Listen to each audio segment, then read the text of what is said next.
What does it mean to live life to the fullest, train to your potential, and perform at your best? Leave nothing on the table. That's a non-negotiable, is that I strive to be better every day. Because if I'm not on top of my game, how's anybody else going to follow me down the road?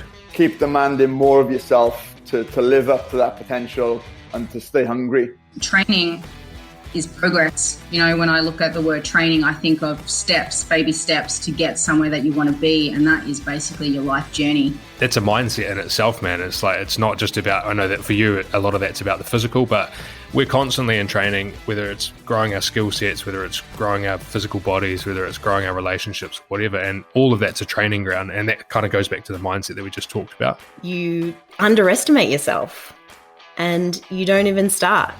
But then once you start, you often surpass what you thought you could do. Perform at your best, mate. That's sort of what life is all about. You know, I want to have the knowledge, I want to have the fitness, the health, the ambition and drive that no matter what comes along, when that next phone call comes, I can just say yes. I don't have to worry. Just go and do it. Yo, what's up, guys? Welcome to this episode of the Coach's Corner with my friend Yiannakis. We've previously gone through 2 episodes, the first one being what to look for in a coach. The second episode was all about how to implement functional training tools into your training regime. And in this episode, we're going to be answering a question regarding how to deal with chronic injuries and pain. Let's get this episode underway. This question comes in from monkshed.mtb on Instagram. Do you have any tips or strategies to recover from long-term chronic injuries? Okay, so this is a really good question. It might take me a couple of minutes to go through because it's one that requires a lot of thought, I think. So when we're looking at chronic injury or, chronic pain, basically what that means is it's something that's either reoccurring or persistent. And it's usually after the acute phase of an injury, which means it's basically over that 3 to 6 month mark. The other thing about chronic, so if you're using the word chronic or it's deemed a chronic injury, it means it does have an emotional response with it. And for a lot of people, that emotional response can be helplessness. It can be, depression as well. There's a lot of things that can stem from a chronic injury, and emotional response, falls into that umbrella term of chronic. So when people come to me and they say to me, I have patellofemoral syndrome, or I have a hamstring tear, or I broke this bone and it's, still causing pain. What I find is that a lot of people come with the diagnosis and all they know is the diagnosis and they know what hurts the next day. They'll do something and it's like, hey, I sat for too long and now my hamstring hurts. So the 3 steps to understanding or kind of reestablishing your chronic injury or pain is to go through 3 processes, and they are relearning, reaccepting, and then remanaging. And when I talk about relearning, what I'm talking about is looking further into the diagnosis. So even if you've had an injury for 3, 4, 5 years, whatever it might be, what I want you to do is kind of think about and look into where does it actually stem from? If it's something muscular, where does that muscle insert? Where does it originate? What nerve innervates it? What movement pattern is it responsible for? And once you get to understand the nitty-gritty of the actual, muscle tendon or bone or nerve itself, it gives you a better understanding of what you can do to prevent pain or inflammation, with movements that you've already got. Because ultimately, the pain is out of our control, but the amount of pain we can actually reduce. So an example for this is I work with a lot of postpartum women, and I had someone come to me and say, hey, I've got piriformis sciatica, and when I sit too long, my foot goes numb. And I said, okay, great. Do you know more about this sciatic injury? And she's like, oh, not really. I just know that it's the sciatic nerve which runs from my lower back, which is true. So what I did was I said, okay, let's sit down and relearn and reevaluate what the piriformis really is. So when we look at a piriformis sciatica, for example, that is a abductor of the thigh. Okay, it's a lateral hip rotator and it's basically on your backside. Now, when you're pregnant and your hips change, your start to tilt forward, that muscle in particular overworks for a lot of people. And that overwork causes inflammation. And that inflammation is what pushes and puts pressure on the sciatic nerve, because the sciatic nerve runs directly underneath the piriformis muscle. So when she got that definition and that understanding of, it's actually the inflammation of the muscle and not the nerve itself, there was a bigger awareness about what she could do to help improve pain in her activities of daily living. So, I'll talk about this in a second when I talk about remanagement, but the lights went off in her head. She goes, I shouldn't sit the way I'm sitting in the car, should I? No, absolutely not, because you're putting pressure on that, side of your body that's inflaming the muscle, which is then pushing on the nerve. So the first recommendation is relearn and re-educate.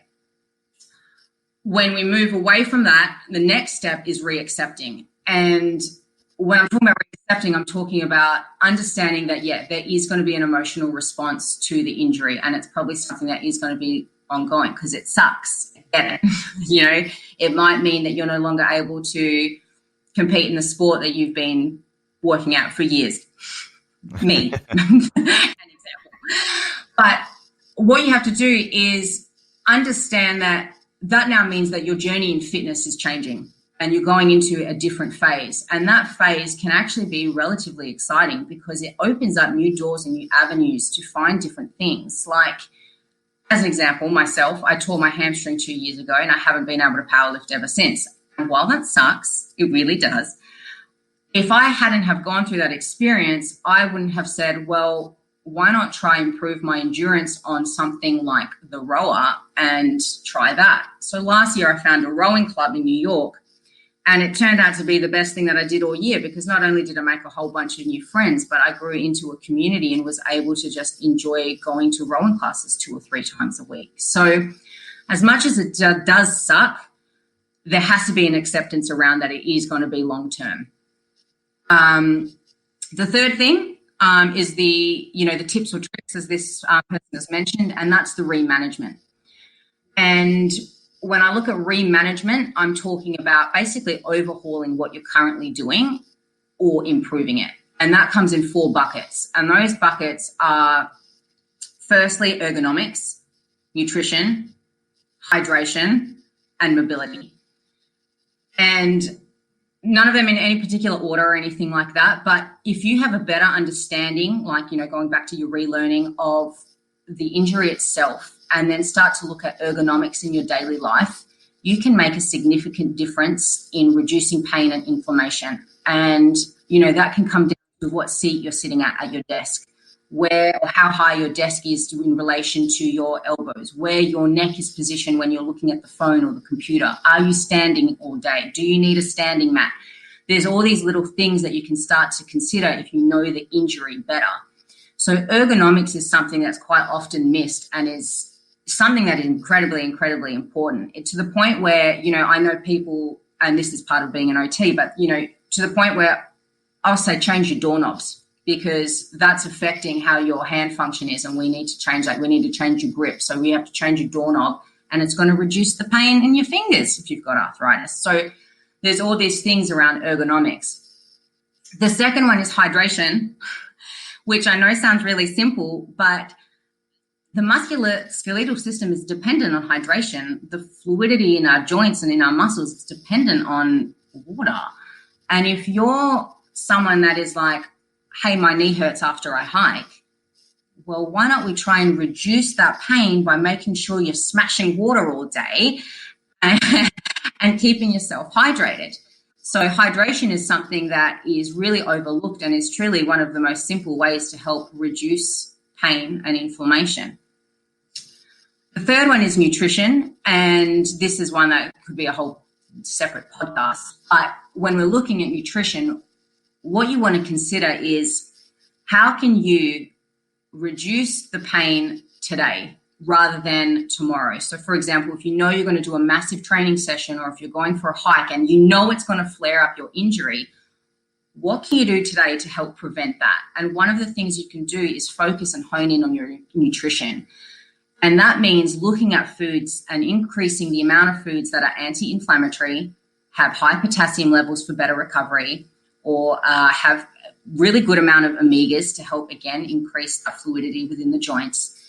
So think about what you're fueling yourself with, because I hear this all the time. I went for a marathon run and then I downed 5 beers, dehydrated myself, and also had burger and chips. I'm like, great, that sounds, delicious, but also where's that going to put you tomorrow?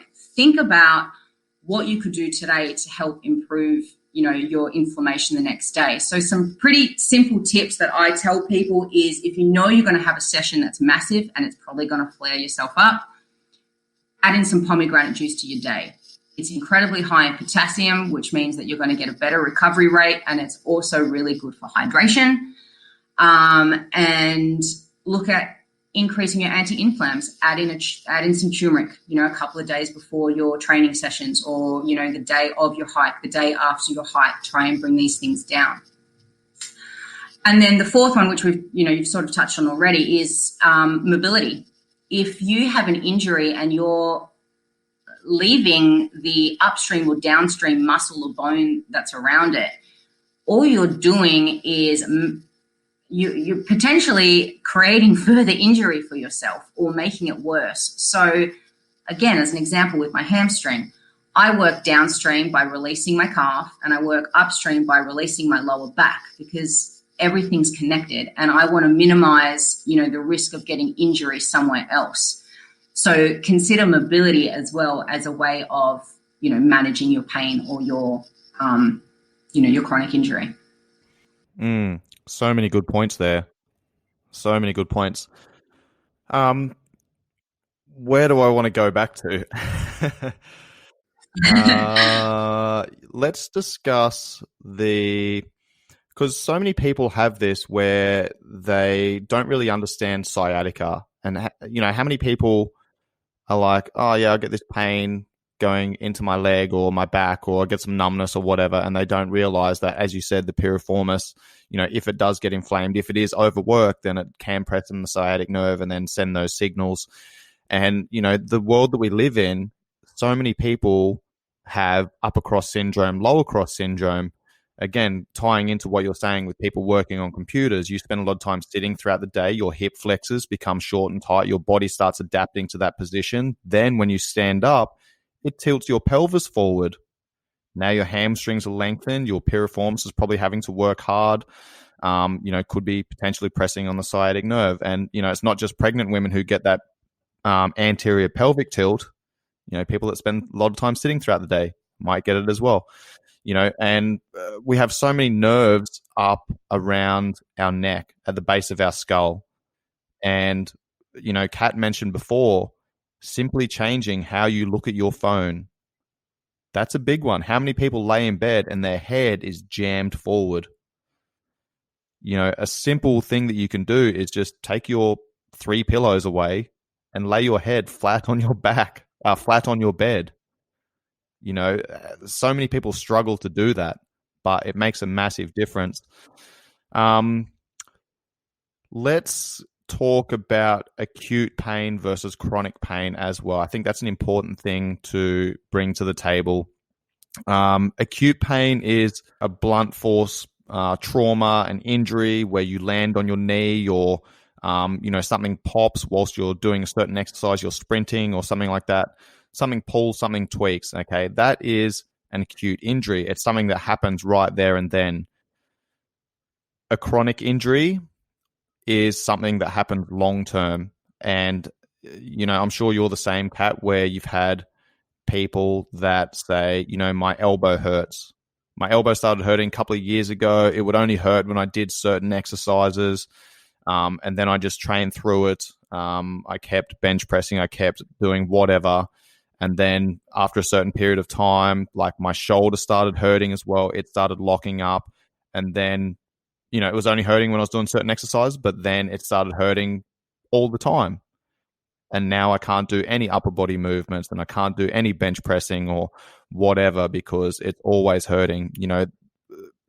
This is to do with your motor unit recruitment patterns. So when you learn something, your brain has to expend a lot of energy trying to figure out how to do that thing. If you want to squat, your brain goes, cool, I need to fire these muscles, get these stabilizers working so that I can complete this movement. And the more you do something, the more you practice it, the more it becomes ingrained.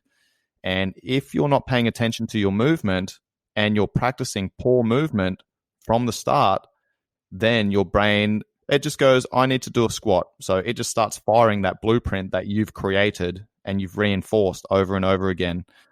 And if you don't have the right muscles firing at the right time in the right order, now, again, you're taking your joint through that range of movement with a muscular imbalance or muscular dysfunction, which then, puts a lot of strain on the connective tissue of the joint, ligaments, tendons, cartilage, bursa, etc.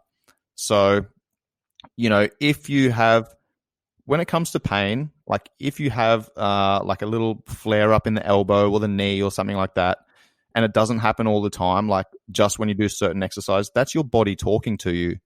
That's the check engine light coming on and saying, hey, there's something not quite right here.